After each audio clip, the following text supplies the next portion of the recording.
Good evening. আজকে চলে এসেছি একটা আইটেম নিয়ে, সেটা হলো রুই মাছের হালকা ঝোল।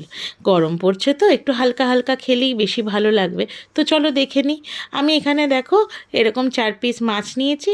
তাকে সাজানোর জন্য যথারীতি হলুদ আর নুন দিয়ে মেখে রেখেছি। তারপর তেলের মধ্যে ছাড়লাম, ছেড়ে এগুলোকে ভেজে নিলাম যেমন আমাদের কাজ। এইটা বানাচ্ছি শিম আর আলু দিয়ে।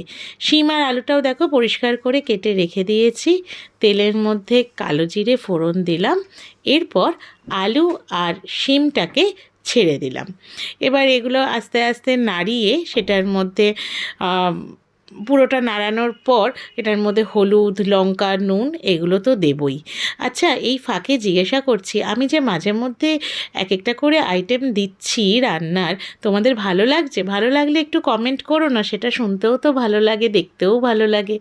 তো দেখো আমি এটাতে মশলা বলতে কিন্তু এই হলুদ, লঙ্কা, জিরে এটাই লাগবে, আর কিছু লাগছে না।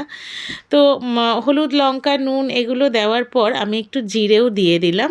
জিরেটা দিয়ে আমি আস্তে আস্তে কষাচ্ছি, আর একটু জল দিয়ে দিয়েছি এই কারণেই, তোমরা সবাই জানো, যাতে মশলাটা জ্বলে না যায় সেই জন্য। তো আমরা এটা এবার আস্তে আস্তে কষুক। এর মধ্যে দেখো কি সুন্দর কালারটা চলে এসছে না? এরপরই মাছটা দিয়ে দিলাম। মাছটা দেওয়ার পর মাছটার সাথেও একটুখানি মশলাটা মেশালাম, আর একটু ঝোল। একই কথা, যার বাড়িতে যেমন ঝোল খায়, কিন্তু এটা একটু ঝোলঝোলই ভালো লাগবে, যেহেতু একটু পাতলা হয় ব্যাপারটা।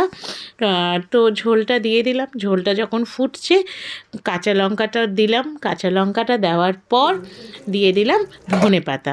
ভীষণ ভালো লাগে, ভীষণ টেস্টি। বানিয়ে দেখো, ভীষণ ভালো লাগবে। টাটা।